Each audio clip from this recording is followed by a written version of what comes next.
Well, hello there, you Scubalords, and welcome back to the channel. And today is going to be the long-promised Gaijin Q&A with Dennis from Gaijin Entertainment. So, Dennis, who are you and how did you come to work at Gaijin? All right, then. Hello, everybody. I'm Denis Ritzbowski. I am a PR manager for Gaijin Entertainment. And basically, how I came to the company, I can answer first if you want. Yeah, sure, It's go ahead. actually it's actually an interesting story because before I knew the company, I learned about the game. So I was working a different job back then in a similar area, and I'm a gamer, so I looked for games to play. And at some point, I discovered War Thunder when it was air only. Obviously, it was a while ago, and the moment I started the game, I had so much fun and so much. I was basically addicted. Every time I came home from work, I started playing. I kept playing until much too far into the evening, to say the least, and had a lot of fun. So yeah, I'm a German, so maybe that is a clarification if somebody doesn't know. It becomes important for the story. So, and I played with the German localization, and back in the day, the German localization was really not very advanced.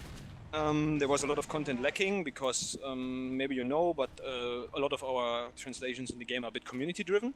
So I thought, meh, why not? You play this game so long, and maybe you want to contribute a little bit. So I got originally in contact with community team members from Gaijin very early then, and started just as a regular translator that did some translations in German, from English into German for the client, just as a hobby because I really liked the game. I wanted to give something back. And yeah, things from there accelerated a bit, and at some point there was the European office, the headquarter opened in Germany, in Karlsruhe, where I am now, and they were looking for people basically, and opened up the application process. And I thought, dude, you always wanted to work in the gaming area, and this is a game you really like, so what the heck, just try. And basically that's what I did, and as you can see, now I'm here and happy to be here ever after. Oh, yeah. Sounds awesome. I mean, like how often do opportunities come up like that where Exactly, you're yeah. playing the game that you love and they open up job opportunities for it just and relatively close to where you live, I imagine. So Well, yeah, in European terms, I mean, if you compare it to America, it is close. I mean, it's 300 kilometers from where I live, so I just relocated to the Karlsruhe city. But yeah, that was a unique opportunity, and I just had to take it, and I never regretted it. I'm super happy here in Gaijin. yeah, it certainly seems like it. Okay, so Doing it for a couple of years and plan to stay for a couple more at least. awesome. I can't wait to see what Gadget has in store for us. So I have a couple of questions here that I've prepared. I'm just going to move this off Sure. to my other monitor here. And okay, so the first obvious question that people have asked, and these are all the questions that you guys have submitted. I've thrown in a couple of my own questions here and there. Of course, all of the questions that I have listed on mine, we're not going to get to all of them today. And that leads on to my first question here. Can we expect more contacts like this? Oh, absolutely. I mean, the offer stands. If we want to do this in the future, I'm open to something like this. Of course, we have to factor in time and everything. There's a lot of stuff we have to do, but basically, yes, why not? Sure. Awesome. I mean, depending on how well this video does, I am maybe expecting to do this like as a sort of monthly thing. Because obviously you guys are super busy, and it took us about 3 weeks to actually find a good time so we could sit down and do this. So it's going to take it takes a lot of planning and a lot of time in advance to set this sort of thing up. So, like I said, probably a monthly thing is how I'm looking at it. I mean, I can promise that we can make it every month, but I will definitely try. And whenever there's some interesting questions that are pressing to the community, to your viewers, to everybody that plays War Thunder, I mean, why not? Let's do it. Awesome. Okay, so this is going to lead on to the very first serious question here, which is smoke shells and launchers. Are they coming? That's a good question, actually, and I must say it has been asked quite a lot, maybe you know, and I think the first question has been raised the day we have released tanks in 2014, I mean the ground forces. Yep. People have always been asking, you have the smoke launchers modeled on the game. Come on, let's bring the smoke launchers. And so what I can say is that we have already done some testing on this. So there has been some work done on the technical side, and we have stated that before. Uh-huh. But I want to curb the enthusiasm here right now, because usually if you say something like this, the next question that people ask is when it's coming. Because when we're talking about stuff like smoke launchers, we have to think about a lot of aspects that this entails. So if you launch a smoke grenade, for example, a smoke shell, something like this, you obviously do that for a reason. In this case, it's to hide yourself from the enemy fire, so you can get away, or to hide your movement, something like this, right? Yes. And first, we need to look at the gameplay. Do the nations have that we have in the game?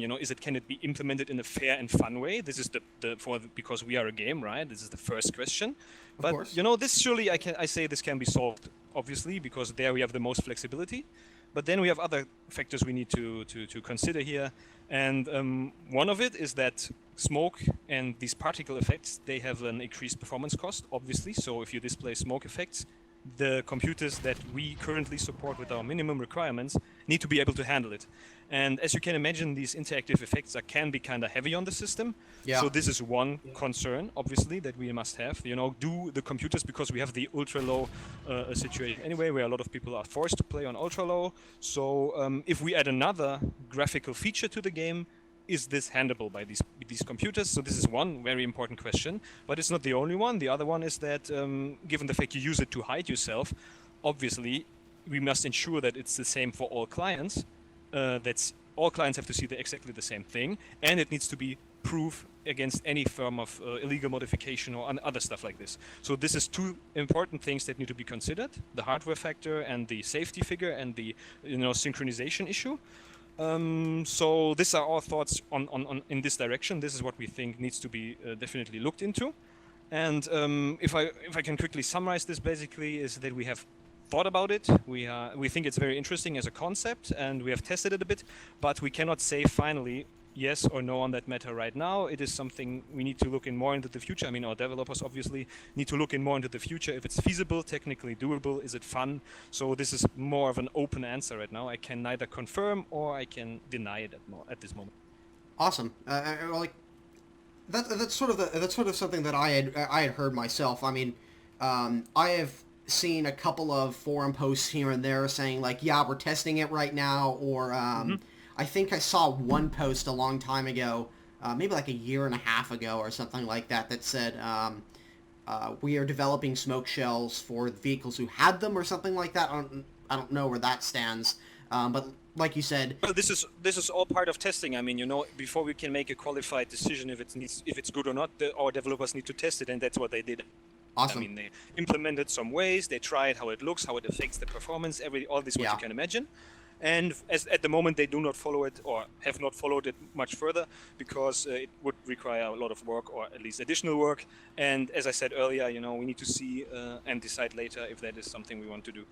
Exactly. I mean, and it's not game-breakingly critical right now, so that adds to it, of course. Yes, it's nice to have, basically. Yeah, it's a nice feature, but at the same time, there are bigger issues that need to be looked into, I feel. Okay, so this is going to lead on to our next question here. I forget who asked this. I think it was somebody in TAW. Are possible improvements to the chat system planned? This is profitable improvements. In general, is it something specific right now you have in mind, or anything? Well, I mean, like that? For example, the current squatting up system is a little bit wonky, I feel, for a lot of people. And the squat mechanics, you say? Yeah, not the squad mechanics, but the squatting up system right now can feel a little bit wonky. Okay, I get you, yeah. Also, joining specific chat rooms can be a little bit buggy here and there. Like it seems to be like restricted by region sometimes. Also, the contacts, like the friends list, has been having some issues for the past year and a half, I think, where it's just like people are clearly online, but according to, for example, like my squadron chat, but on my friends list they are not online. It's basically small quality of life improvements Yeah, okay, I get where this is going. Well, so basically what I can say is that our designers and the guys that do the interface and everything, obviously they're always looking for a way to make this more accessible, more refined, basically, that the interface is as easily accessible as possible. We know there's something that we can do, obviously, there. And this includes the chat system. I will not take that separately from the general interface in this part. And, you know, at the moment, I cannot say if we have any concrete changes planned right now. Like, Okay. you know, I cannot pinpoint something this is going to come in the near future or whatever. But what I can say is we are very open to suggestions. So if, you know, the community gets together and says, you know, we are really playing the game a lot and this is something we need, and because it's an interface change, you know, this Yeah. is where we can use a lot of community feedback. And so if there's enough support for something that makes it easier for everybody, we definitely look at it. So I would suggest, you know, if you have some good solutions, and this goes to the community, obviously, so voice them on our forums. We have good suggestion boards there. And then we see what we can do. You hear that, guys? If you want something changed, bug them about it. Well, if you follow the suggestion board a bit, and I know not everybody follows the forums, obviously. Usually it's only a smaller part of the community that goes to the forums, but if you follow what, for example, the bug report boards are doing and the suggestion boards, and here I really have to give a big props to the guys and girls from the community that are in our team, in the community team that are running these two sections. I definitely need to give props to them because they're running it very nice and doing a lot of help to get issues fixed, to get suggestions forwarded to the developers. So this is a very well working system, and I suggest you drop by if you have suggestions or bugs and put them there. It's definitely going to be looked at. Awesome. Okay. So without further ado, I'm going to move on to our next question here, and this is more of a again, this is another quality of life improvement that people have been asking for a while, especially content creators like myself. A rewind function in the replay system, is that planned? Okay, so this is also an old question. We are hearing that a couple of times, and we have already given an answer in the past, but I can tell that again. The way the replay, you need to first understand how the replay function in War Thunder works. It's not really a video file or something that really is recorded, right? But it's more of a, you can think of it as how to say this in English. It's more of a script, like for a movie. Yeah. You know? So somebody writes a script and the actors follow it, and it's kind of something like this for the game. So instead of recording a video, which would require a lot of hard drive and would maybe even affect your performance where you are playing, which would be terrible, obviously. So what we are doing instead is we are recording specific events. We are recording coordinates, something like this, and then this is told to the client, and he basically reenacts the whole battle based on this information. Which is also in brackets here, which is also a reason why sometimes you cannot always take the replay value as face value, because stuff that can be there that you see on the replay may be a bit different than it actually happened. If the replay system has an error or something like this, you know, you can imagine. Yep. So basically, it's not an actual recording. This is not really what happened. It's a reenactment of what had happened. And while we have already done in the last couple of months, we have done a lot of improvements to the replay system. I agree. Like recently, for example, just the recent one is that with the texture streaming that we have introduced, we have increased the overall quality of these replay files. Also, the reviews that you're looking at, the replays, I mean, they have more quality in picture quality. But apart from that, this has a downside. This system that we do, it has a lot of positives in file size, in safety, how the file can be written, everything shared. You know, you can easily attach it to a forum post or give it to a friend or whatever. But the problem is that this makes it technically impossible to have a replay function because of the way the system works. You know, it is just a matter of fact that we have to live with. We are obviously trying to look into more ways on how to improve it, to maybe jump into specific areas better or something like this.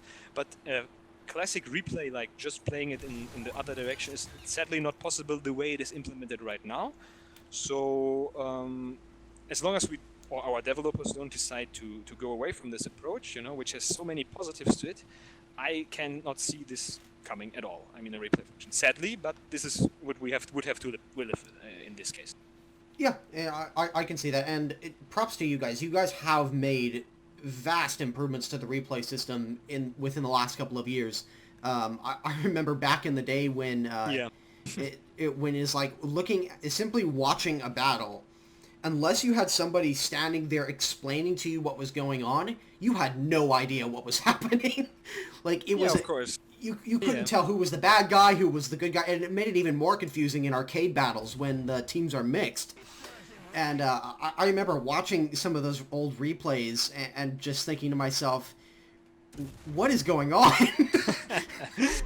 Yeah, well, I can imagine remember some of my older recording as well, where I had similar feelings, and I'm very happy that these have been resolved and we have moved a long way with the replay function. Of course, it's not perfect, and we can surely do something more there. And here again, if you have suggestions, you know the place now, I guess. Yeah, go to the forums, guys. Bug them about it if you've got good suggestions. All right. I think this is... now we're going to move on to a big question, and I'm fully expecting this to end with soon.tm, and it says, when are Knights of the Sea set to start closed beta testing? When can we see boats? Soon TM. Obviously, I had to say it here, but so, Knights of the Sea update, which is obviously the point where there will be the first ships in War Thunder. We announced it on Gamescom back in the days in August. We said it's going to be this year. Uh-huh. This is still what I can say. We still hope it will be this year, or we plan to have it this year. What I can also say is that right now our developers are all doing an amazing progress on this version, and I really hope we can start it very soon, but I cannot say a final date, obviously. Here I would just say follow the news and see what's going on, because I really hope it starts soon. I don't know. Hopefully, we want to start right now, obviously, but we have to consider that we want to make it good as well, so you want to make it we don't want to rush playable. it. yeah, we don't want to rush it. There's a lot of stuff that has to be done, so I know the community really wants to play the ships, and we want to show the ships to the players, obviously, but you just have to be a bit more patient. Wait a bit more, a bit more patient for the next time, and then hopefully it can go and start soon.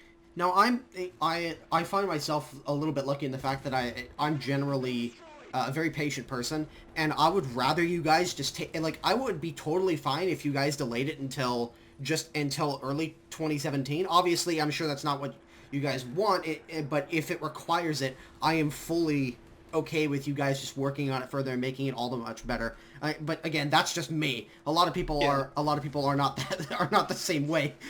So it's Sure, good. I'm sure our developers will find the right moment when they say, okay, this is early enough to, or let's say final enough to start the first closed beta. I mean, we're talking about closed beta. We are talking not about the final product here. Yeah. We're talking about the first iteration that is playable. And I mean with playable in a way that actual players can play it, and not only developers, which know what is wrong right now, Exactly. So, of course, I've tried it, and I think it's amazing already. It's super fun, and some of the players at Gamescom, or the visitors at Gamescom, had the ability to as well, and because we had the booth there and the client, they could try it there. It was a lot of wait involved for those, but if you could stand the 3 hours wait, then you got the chance to play. And from the faces and from the reception, basically, people were super happy there. And they said, even the critical ones said, this is something that can be really great. So that's what we're going to do. That's awesome. I mean, I was watching some of the developments in Cologne from afar, obviously from halfway across the world. Unfortunately, due to my lack of funds at the time, I wasn't able to fund any sort of trip to Cologne. I'm hoping that I get a much more stable income so I can come next year. But I would totally like to welcome you there, obviously. Oh yeah. Because I'm always at Gamescom with Gaijin, so I would say, hey, hi there to you, definitely. Maybe we can go out for a beer or something like that. Oh, of course. All right. They have not so good beer in Cologne, and if yeah. German listeners right now, I think they will hate me if they are from the Cologne area, but Cologne beer is special. I remember the words from Jingles when he went a couple of years ago. Don't drink the Kolsch. Yeah, there's some. I guess it's more of an acquired taste. Yeah, probably. It's a regional taste. You have to like it. Yeah, I guess so. Alrighty. So going on to our next question here, are penetration values for different tank guns modified for balance despite realistic values? Bang. This is a big question, obviously, and yeah, let me think about it a bit. So, different tank guns modified for balance. So, first of all, let me roll that up, I think, a bit more in detail, because this is a huge question. I think a lot of people that play tanks are interested in it, so I really, want to roll it up in a proper way. Yeah. Basically, let me start. When we create the vehicles, right? We all the hard data that these vehicles have, like engine power, mass, traverse rates for all Gun these depression, things that kind that of do thing. traverse, all this kind of hard facts. We use obviously historical documentation, all the sources that we can find. We use this to acquire these data and put it into the game. Because this is actually hard data, there's not much dispute about it. Everybody knows what the kilogram is, everybody knows what the horsepower is, etc. Yep. This is straightforward, so this is relatively easy to do. You can easily convert. I mean, the Americans are using miles and whatever, Us and our interesting it's imperial not system. a big issue, but this is just small scale stuff. So this is pretty straightforward. You have these hard facts. Then the next step, obviously, is implementation of cannons, guns, machine guns, all this stuff. And if you look at data such as the gun manuals and also this is the next step, right? So we decide now it's time to think about the gun. Then our researchers and the developers, they go into finding the data like gun manuals, combat reports, where this weapon was used, penetration tables, and all that stuff, right? This is the next step that's going to be acquired. And here you have to also take in mind, and a lot of people forget that the way the different nations did this testing and what they perceived as a successful penetration and all these kind of things, which maybe not so obvious, but it is very different how, for example, a German engineer or a German gun tester interpreted a penetration than a Russian one, right? Yeah. Or an American one. There's a complete difference because this was secluded war enemies that decided this is what is a penetration for us. So this we have to take into account when we are taking this data, and we then have to find, we have a unified system that we use in the game because obviously we don't want to have you don't need to learn different penetration ways of assessing penetration if you play a different nation. So we unify that in one data format that is similar for all tanks.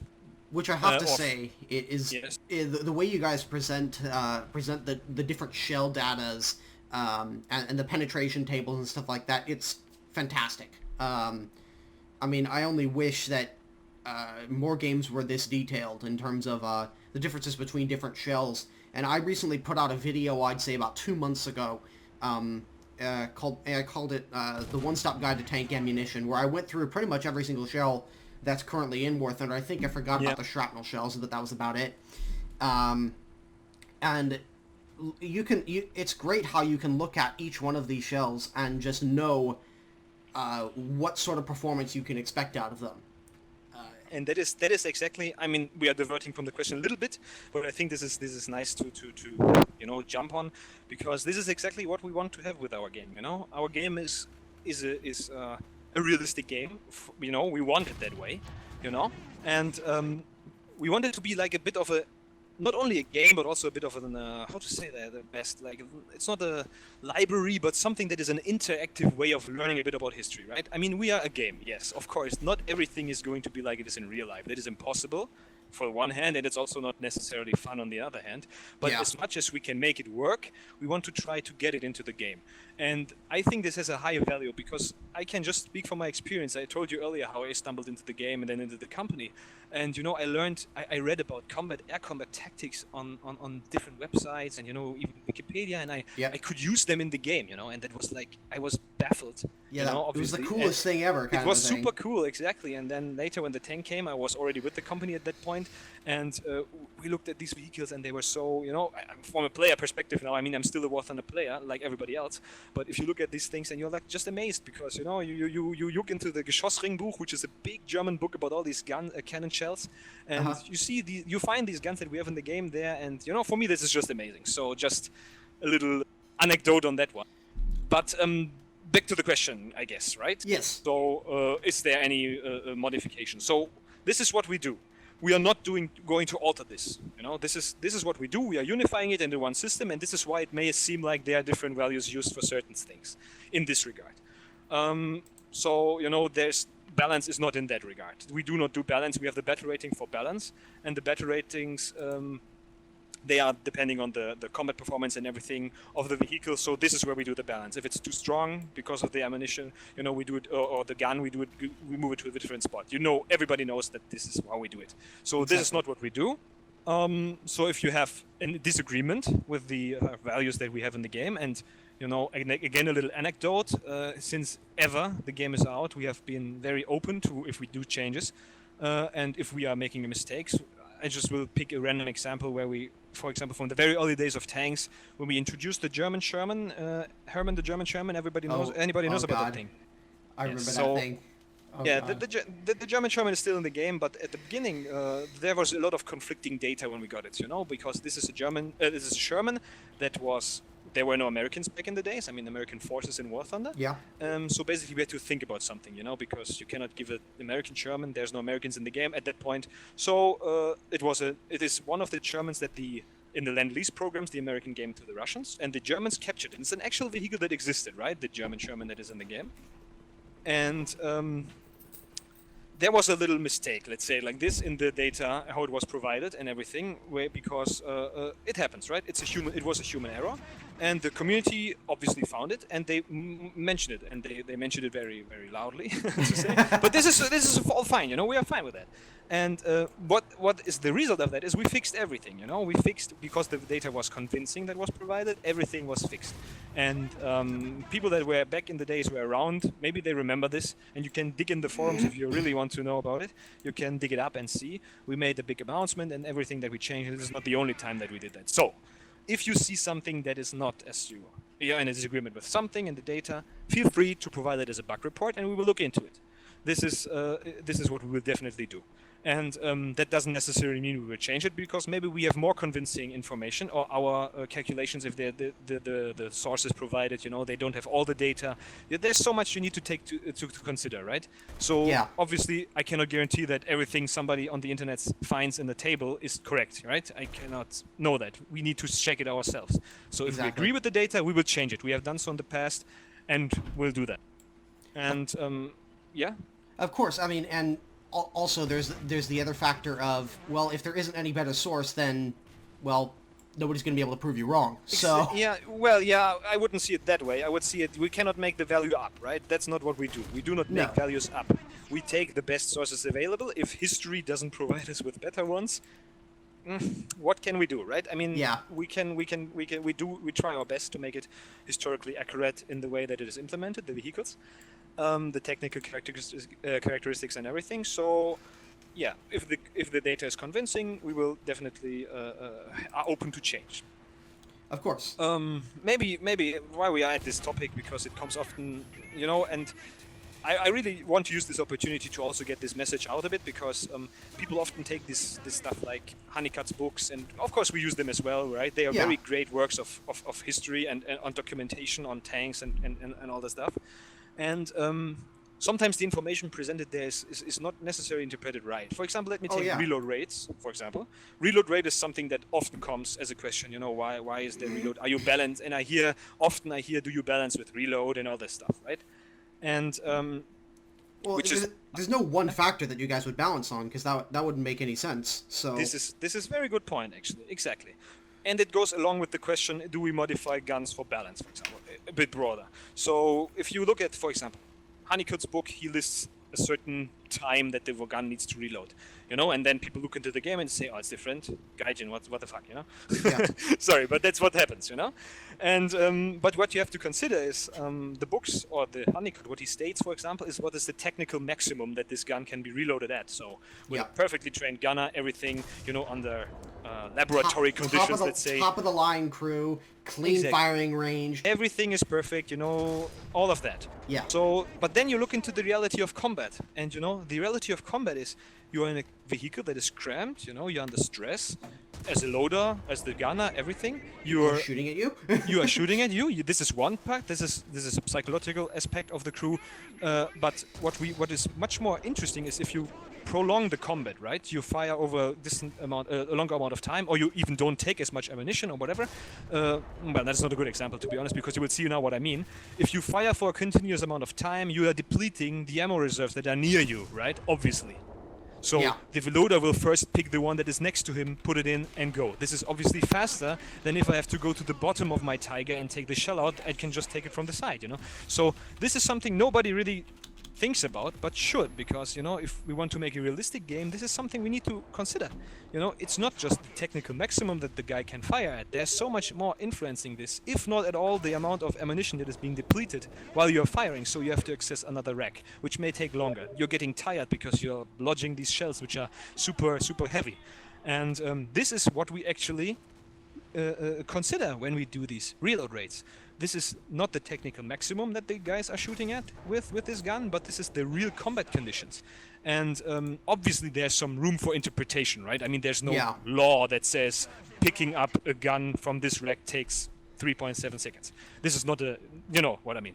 So there you can obviously argue there's some room of interpretation, most certainly yes, but this is unified for all the vehicles, right? So it cannot be used to balance specific vehicles, for example, if we would want to do that. So this is what we take into account, and we even thought about in the past, or we still do, to make it variable, right? So you at the beginning you reload faster, and in the end you reload longer because, you know, you're fatigued, your loader is Yeah. fatigued, and the gun reserves are higher reachable. But what we believe at the moment, at least currently, is that this is it is hard to explain this change of time to players, right? Yeah. I mean, it's not really intuitive because would have to explain it. There would be a lot of why am I shooting suddenly slower and everything, so maybe people would report it as a bug. So for now, we have made a unified time, taking all of this into consideration, fast times, slow times. One time, this is the reload time. And that is basically an example, you know. I hope this opens a bit the book of how we do things, because this is one of the examples how we do these guns, you know. Yeah. And yeah, that's basically it. And going back to finding this information using sources like Honeycutt, oftentimes, I mean, even in the archives, where did Honeycutt get his sources? Well, he got it from the archives. Oftentimes, is two different documents on the same subject will totally contradict each other. I didn't even touch that topic. From Yes, the there's so horse's much mouth. stuff. Yes, there's so much stuff that is contradictory. For example, the Germans and the Russians, you know, they tested the same thing and got completely different results. You know, and then you need to consider, is there some propaganda maybe in it? But why would Yeah. they use propaganda and this kind of stuff? You know, did they make mistakes? Because, you know, human error is Yeah. not just thing that invented in our time, right? They did human error as well, and maybe there's something that they did wrong. So this is so much that you have to consider, and we need to check back, for example, if stuff is not conclusive data, you know. It happens. It can happen that data is not conclusive enough. Then we have, of course, systems to estimate. Not estimate is a bad word, but help me find a better word to calculate. Right? Yeah. To calculate based on the data we use for other and on the methods we use for other vehicles to calculate appropriate stuff that fits within our system. So we have to consider that not everything is complete, and all of these tiny things. If you make a game that wants to be realistic in that regard, you're facing a lot of challenges, and I think I honestly I think I can say that we are managing them quite well, to say the least. I'm inclined to agree for the most part. I mean, of course, there are examples here and there where things are just kind of like, If it's a bug, you know, if it's a bug, I would not. Sorry, but if it's a bug, I would not, how to say, dispute that. Of course, Yeah. there can be bugs, you know, if nothing is perfect in our game. I mean, or the game is not perfect. That's the better formulation. Yeah. Because it is a huge. I think everybody will agree on that one. Yeah, at least. But we try, right? And Exactly. we are getting there. If you look into the progress of the game over the years, it has continually improved in all regards. If you objectively look at the implemented features, they have improved, all of them, every single one. And this is what we want to continue. And is it perfect? No, it's not perfect, but we try to make it fun, and we try to make it really good. And it's a huge and it's a very big project. Oh yeah. And obviously there are going to be some bugs in the process. I mean, the easiest game, the most simple games, they have horrible bugs. We are no different, you know, and we have a huge code base and a huge amount of calculations and features that are going on. So yeah, there will be bugs, of course, but we fix them. That's the promise, you know. Exactly.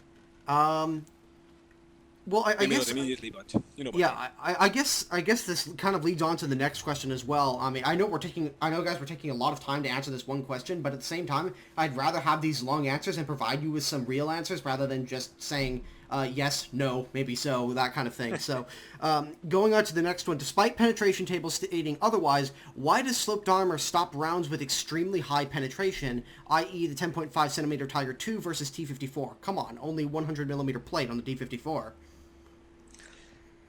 So, I mean, you're opening with despite penetration tables stating otherwise. I would, this is a claim right now. I will not go into that. So I will just handle the question, why does sloped armor stop rounds with extremely high penetration? So, extremely high penetration, what rounds are we talking about? I let's guess say we're talking about the APCR, right? Yeah, APCR. So, perfect. Because this is intentional. And it is realistic, and I will tell you why. Because the APCR rounds, as we all know, they have the highest penetration, or among the highest penetration value in the game, and we are talking about the armor-piercing composite rigid, the classical one, not any modern Sabot shell and all of that, you know? We are talking about the classic APCR shell as it was developed in the Second World War, which is basically an arrow-shaped thing, which is made of soft metal with a very, very sharp penetrator, basically a pin in it with a very pointy nose, right? This is what the APCR shell is basically for most nations. So what happens on the impact, the metal around it shatters without much effect, and this hard penetrator that is in the middle, made of an extremely hard alloy, is pushing against the armor. And this is what gives it, exactly, and this is what gives it this amazing penetration. But this is against surfaces that are have very little sloping, so that can punch through this without problems, right? Exactly. But if you look at something that is sloped, and the question is why does it perform so badly about sloped armor, the problem that these APCR rounds face when they hit, because how they are made and how their physical attributes are, if they are meeting a sloped surface, they suffer under something that is called denormalization. And you know what normalization is, right? Of course. Normalization, you hit, and because of the kinetic force and everything, the shell aligns more into the perpendicular of the armor plate, which makes it easier to penetrate, right? Yeah. This is basically, in very simplified means, what it is. I'll put a demonstration up on screen in the video here so you guys can see what normalization is. So. Sure. So the thing is that the APCR, when they hit a sloped surface, and the more it's sloped, the worse it gets, they suffer from something that is, we can call denormalization, because it's exactly the opposite of normalization. What it happens is that the applying forces that are on this shell, they push it away further from the perpendicular position in relation to the armor. As we said, this is the perfect. If it's perpendicular, it's easy to penetrate, 90 degree. But how the shells are made, it pushes it away from that position, and this obviously reduces the armor-piercing capability that you have with this gun. And causes more ricochets.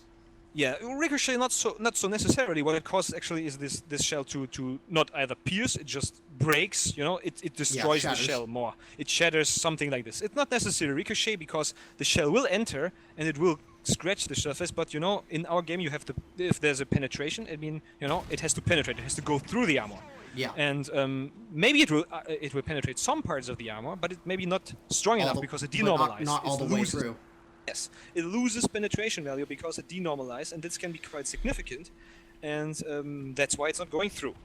So that is why basically you shouldn't always use APCR. It has a high penetration listed. It may seem very unintuitive. Sorry, that. You look at the armor and you say, this must have gone through, but what's going wrong? Yeah. And you have to consider this. And in our game, this is calculated at the moment of impact, all these effects that apply on everything. So this is why you may see these in the cam that we have, that the effect, there's no effect, basically. You know this, what I mean, right? Yeah. And the shell is gone. Yeah. And I always make sure to hasten to add, whenever I'm doing one of my reviews, I always hasten to add to people, look, I try to basically break down the differences do a quick breakdown of the differences between the shell types. I think a good example of this is the American M56 Scorpion that was just added. It starts with an APCR round, then it gets an APC-BC shell, and then it gets a Heat FS round. And those three shells have vastly different they are completely different, each of them, yes. Qualities, and they have strengths in certain areas and weaknesses in others. And I always hasten to add to people, look, at these higher tiers, you can't expect APCR rounds to have the same effect as, say, APDS, or APC-BC, or Heat FS. And it's important to realize the major differences between these shells, because if you're firing at the front of, say, a T-54, and it's like, well, the T-54's armor is 100 millimeters, but my gun has quote-unquote 270 millimeters of penetration. Why isn't my shell going through it? Well, you're firing APCR to slow play. Yes, shoot another shell. I mean, your APCBC is most likely going to go through like butter. Use it, you know? This is what I would say. But this is something you have to learn, right? And maybe we could help somebody here who asked this question today and improve in that regard. I don't know. Yeah, I mean, hopefully, if you guys watch any of my reviews and talking to the viewers out there, I mean, you will know that I go over these shells in every single vehicle that I talk about, and I try to make it simple for you guys to figure out which shells are good at what.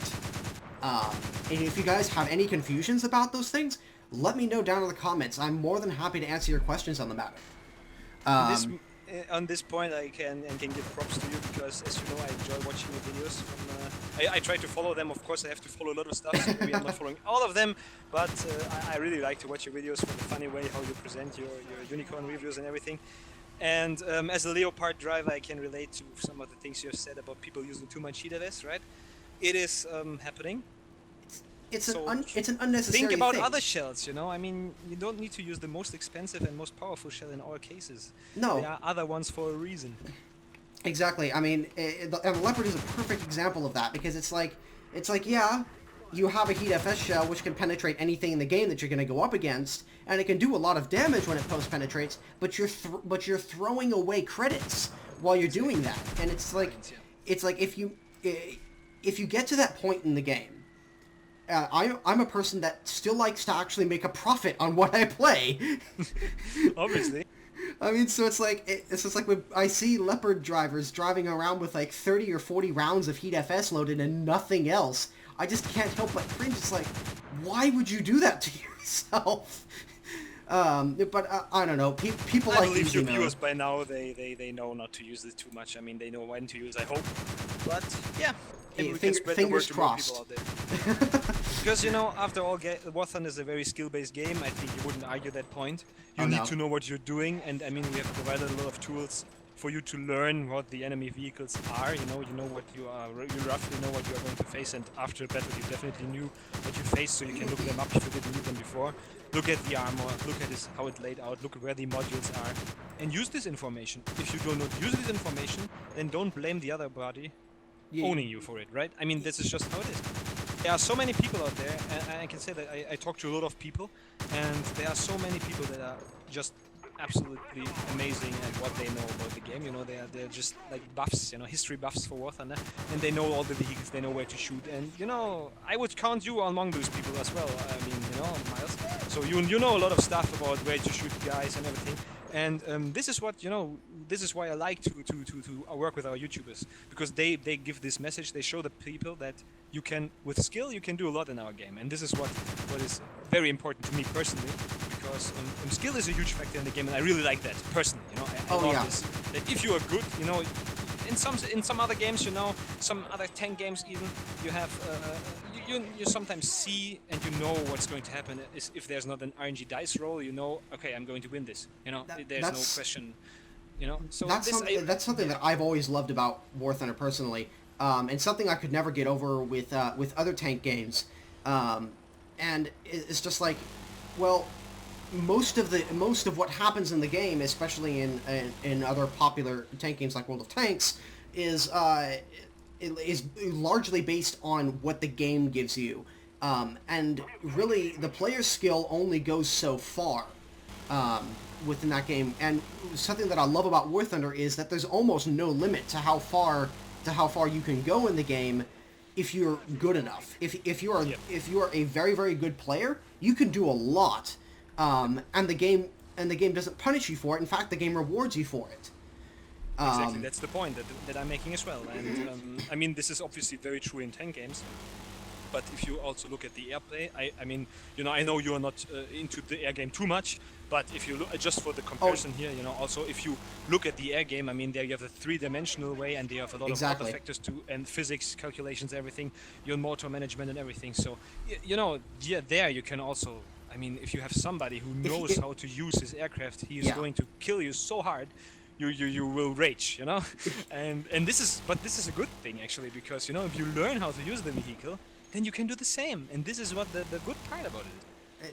And like I said, I love that about War Thunder. It's probably the biggest thing that keeps me coming back to the game. The fact that I know that my personal skill matters, and how well I do in the game is usually down to what I am responsible for doing.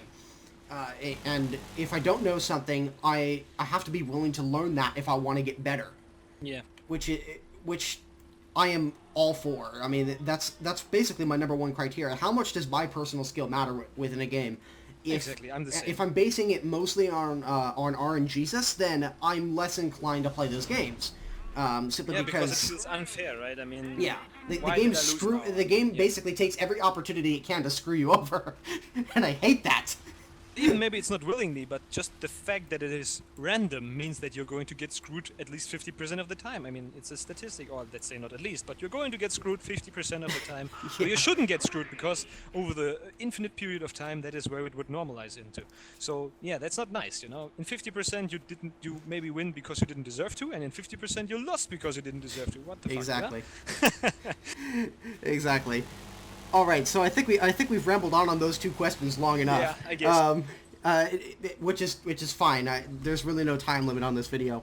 Let's see. Let's try and get through some of these other questions here. Roughly how long does it take for you guys to model a tanker plane in the game?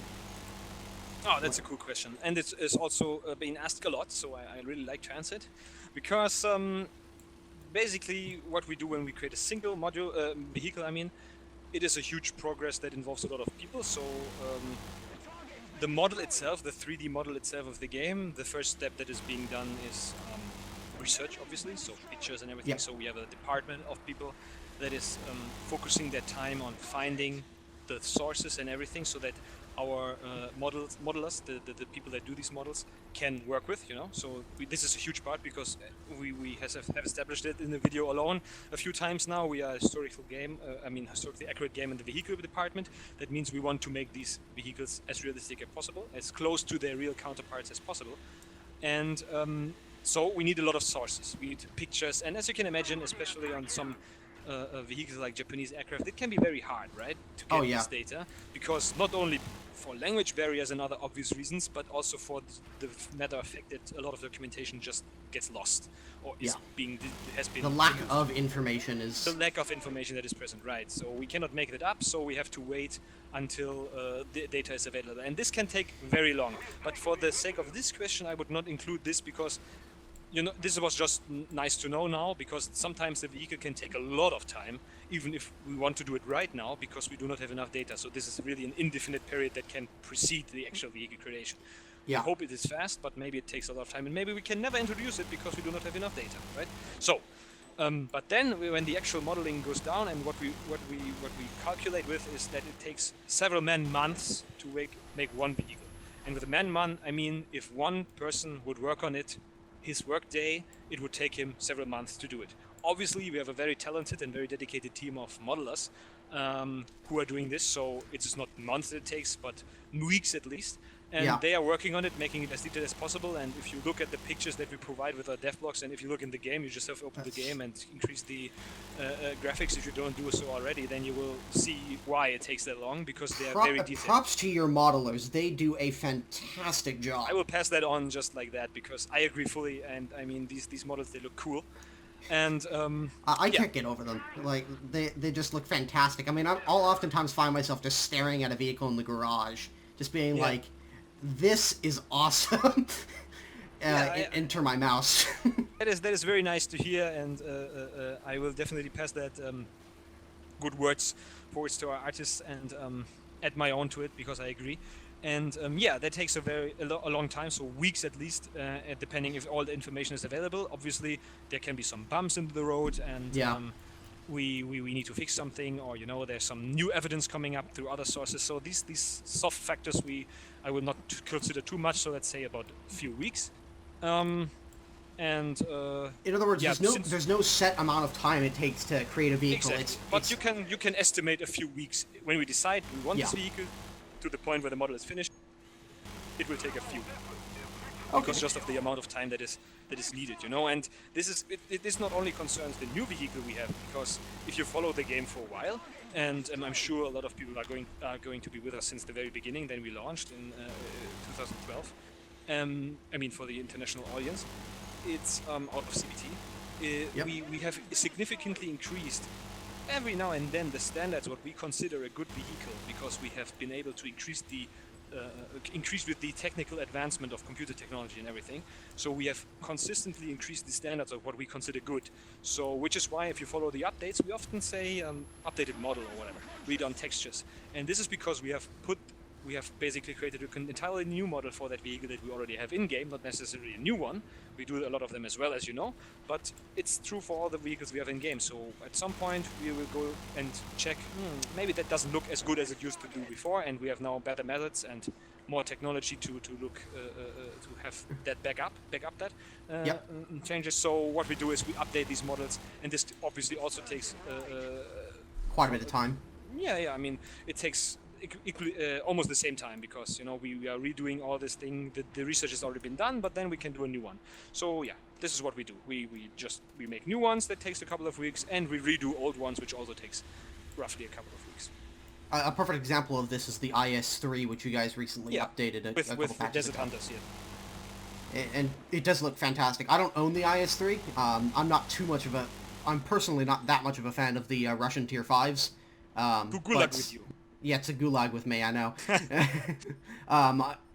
But I have to admit, their vehicles do look quite nice. Oh yeah, for sure. All right. I would say they look very scary. I mean.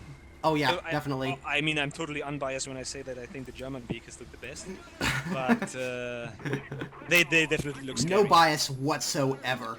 I know. All right. Let's get a couple more questions in here, because I know that you have to prepare for a flight, and I don't want to take up your entire evening. So let's see here. Let's pick a good question here. We can always answer these in another one as well. Let's see.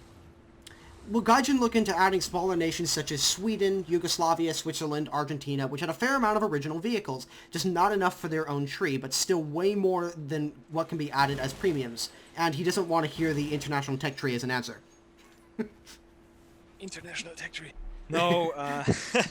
So this is a tough question, because obviously our philosophy at War Thunder is we want to remain the most complete vehicle MMOG, you know, in this regard out there, you know. And the plan for War Thunder is to go on for many more years. So, you know, there's really no end to it. And this obviously gives us a lot of possibilities and opportunities for the future. But at this point in time, I cannot confirm nor deny something like this.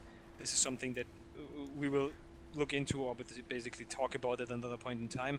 There's always hope for something like this, but I cannot say, and it's much too early for me to say how this is going to be implemented, or if there's going to be implemented something like this, you know. So I really can't give an answer to this question. I would just suggest for now, let's look into the near future. Let's focus on the ships, you know. Let's focus on some cool stuff that we announced, like the Japanese tanks and all of this. There's a lot of coming, and obviously after that it's going to continue. I am excited for. Me too. And I mean, they are very special vehicles, so I'm really looking forward to them. And afterwards, I mean, you know, as I said, War Thunder is constantly evolving, constantly we are trying to add more stuff to it. We want to make it more complete than it already is. And yeah, that could include other nations in the future. We need to see, right? I cannot say right now, I cannot deny it, I cannot confirm it. We will see what the future will bring. Awesome. And I think we're going to do this last question here, and then I'm going to let you go for the evening. Let's see here. What are the limits of ground forces, and how far is Gaijin willing to push the technological developments of tanks to add more vehicles and features? Because this seems to be a really, really gray area for a lot of people. Nobody really seems to know, at least from what from the people that I've talked to within the community, what the hard limits are. I'm perfectly aware that there's a bit of confusion out there in the community about these things. So I'm more than happy to clarify that a bit. I think in this occasion. So basically, just maybe for reference, what we often see is people with cutoff dates and all that stuff, right?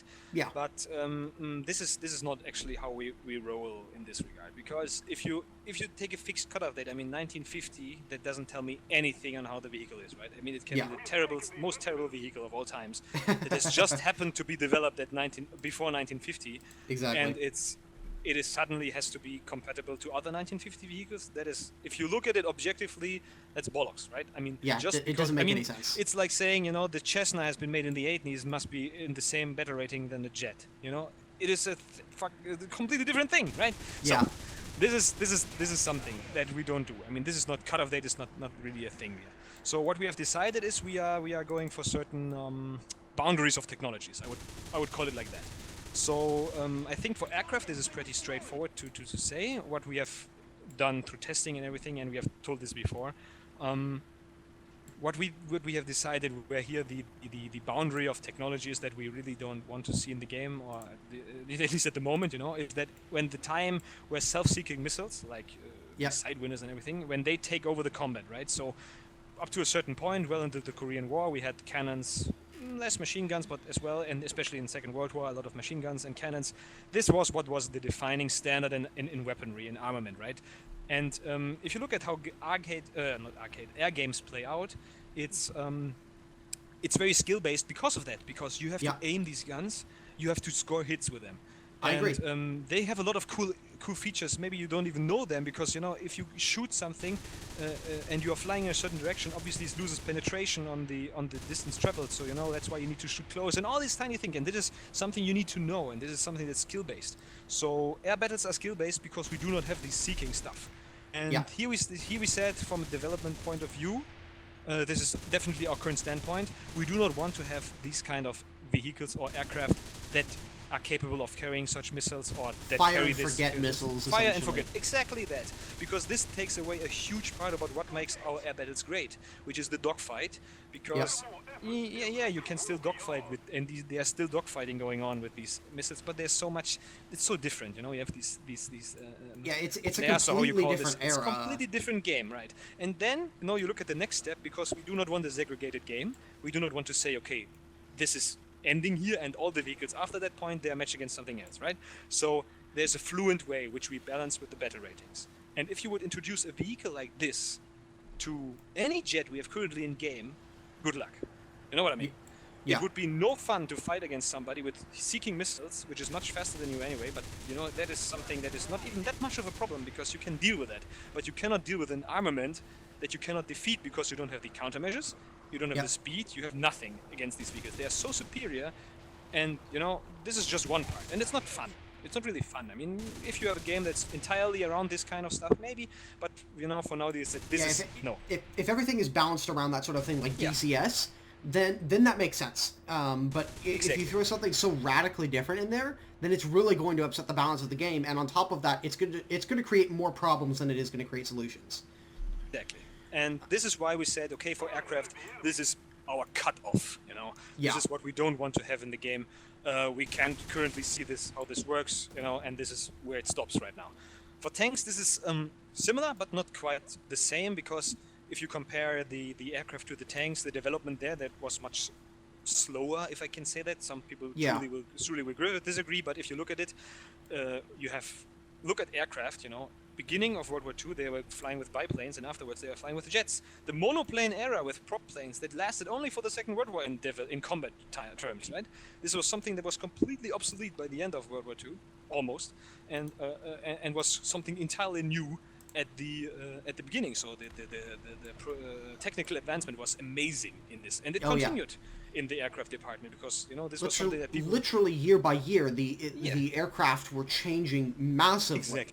And if you follow the Korean War and everything, how the technological race was so real there, and afterwards in the Cold War and everything, so there was a huge technological race, and it was very fast in the aircraft department. Of course, there was a race there in the tanks, but the development was slower. So you basically had reducement of armor because they were so strong shells, and people say, nah, armor is a bit less. You know, there's different nations, obviously, but this is a generalized thing, right? So they reduced a bit of armor because the cannons were so strong. Then there were new armor developments, and you know, suddenly everything changed. So there it's a bit slower, which is why if you look at the years that the vehicles are released, we would go a bit further there in the tank department because just they are very comparable. You know, they are they are still compatible to the tanks that we have in World War II, for example. If you look, for example, at the PT-76, this Russian amphibious tanks, right? It is after it was created after World War II, obviously, but it is in rank 4 of our game, and it's because it's there for a reason. It's because it is perfectly fitting to fight these vehicles there. You know, they are Second World War designs. It's a balanced vehicle in that tier. Exactly, yes. And the PT-76 is it's a perfect example from what I said earlier. Just because its vehicle was developed in whenever, right? I don't even know. But some point after the war, you know, it doesn't mean it is suddenly compatible against, I don't know, Leopard 1, right? So, this is why it's there. And this is the same for tanks in other tanks and the ones that we introduce in rank 5. So here we look at the technological advancements as well. And there we even identified stuff like this ATGM stuff that we introduced recently. This is still very skill-based, right? We have introduced first and second generation missiles, which are controlled by the player directly. There's no fire and forget in tanks as well, which will not come as well, at least the current plans. So you still have to control everything that is going on in the battlefield. There are significant advantages and disadvantages to these sort of things. Yeah, exactly. Now, whether or not people would argue that it's balanced, that's an entirely different matter. But I mean, there are also more recent additions, and we are still adding more vehicles. So you know, this is something that you need to consider as well. But generally speaking, these vehicles can fit this game because they are skill-based. You know, they have usually bad armor. They have very powerful weapons, but so does the Dicker Max. You know what I mean? Yeah. So yeah, it's just a different kind of vehicle. Obviously, it's not a Dicker Max. It has a lot of cool stuff, the Raketenjagdpanzers and everything, and other nations' vehicles, Sheridan and everything. They are other kinds of vehicles, but they fit with the other vehicles. And here it's basically the same, but it cannot be set as straightforward as an aircraft with the Seeking missiles. In tanks, we for example have the technical capability of our engine, right? We could more modern types of armor and guns and everything, these projectiles. But here we want to be careful, you know, because we do not want to allow that there are extreme gaps between the combat capabilities of the vehicle. So if it's in the same battle rating spread, it needs to be able to defeat its enemy in some way or another, right? And as soon as there's a point where we cannot guarantee that the vehicle we introduce can be defeated in that way, you know, then it's adjusted. Yeah, and you know, in tanks, as I said, we are a bit more flexible here, and maybe we can introduce something else there. And you know, this is what we need to see. But this is so basically for the viewers to follow how we are thinking in that regard. We want to make the game, the vehicles compatible with each other, not outclassing. For example, if you would the Leopard 2 right now into the game, just an example. But I think one Leopard 2, you know, if it was played by somebody who has just basic knowledge of tank combat, he would able to kill the whole enemy team because he would be impenetrable for enemies. His gun would destroy everything without even caring much. So yeah, you know, the stock shells would be more powerful than the Chieftain's gun. So there are huge differences between this kind of vehicles, and it's not much older than the Leopard 1, right? It's not that crazy older. So yeah, there we need to be careful, and this is what we are going to do. We are going to see what vehicles that we can add fit into this structure that we have, where everything can fight each other. Exactly. I mean, and then you also have other issues where, for example, the Leopard 2's the Leopard 2's exact armor values are classified. Yeah. That adds to it with the modern vehicles, right? I mean, a lot of stuff is still very closed behind closed doors, so that makes it not much easier. Yeah, and on top of that, it's like the armor. We know that the armor is measured in not just in like a couple hundred millimeters thick. It's literally hundreds of millimeters thick, effectively. And there you said exactly the right word, effectively, because these are completely different kinds of armor than the rolled homogeneous or cast armor that we have on the vehicles in the game. Right? I mean, it's some kind of compound armors and everything, reactive armors. If we ever decide to include such things, we would have to be able to balance this, and we need to realistically implement it and everything, you know. And we need to really be careful with that regard. So this is where we, at the moment, you know, we are cutting off the vehicles for tanks or ground forces, because we don't want to have these super strong vehicles in the game. Yeah, exactly. So to summarize, no fire and forget weapons and no composite armor. Well, I cannot say no composite armor that this will never Right. happen, for example, but this is something that would be extremely powerful, right? Yeah. So if that would come, it would need to be balanced. But I mean, I don't know the exact plans on that part for Fire and Forget. I know it's not going to come. You know, with the armor, it's a bit difficult because there are ways to defeat this armor. It's not removing the skill like the Fire and Forget weapon does, right? This is not the same. But still, I mean, I can't see this right now. But maybe I don't know. I cannot deny it right now. I deny the confirm it. Yeah. So for those of you guys who have been bugging me out there to hound Gaijin on a T64, well, I'm gonna leave that up to you guys. In any case, I think that's all the questions we're going to be answering this time around. Hopefully we I can leave do that this, to you. yeah, hopefully we're gonna do this again sometime soon. Of course, when you guys aren't totally bogged down with work. So, if you guys don't know, Gaijin is heading to a game show in Poland. What's the game show called again? It's the Poznan Games Arena or Games Arena in Poznan, in Posen for the Germans. here. Poznan. Some of those. And it's a really cool game show in Poland. So this is our next stop. I would say I will leave there tomorrow. So I'm looking forward to that.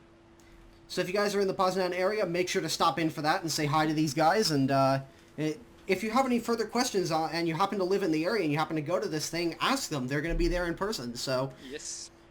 Use the Feel- opportunity. yeah, use the opportunity and use it wisely, because believe me, I am freaking jealous right now. In any case, thank you guys for joining us on this first episode of Q&A with Gaijin Entertainment, and hopefully, if this goes over well, then maybe we'll include some more developers within this Q&A. So, thank you guys for watching. Keep your tracks checked, keep around in the tube, and keep your binoculars in place, and I will see you guys in the next video.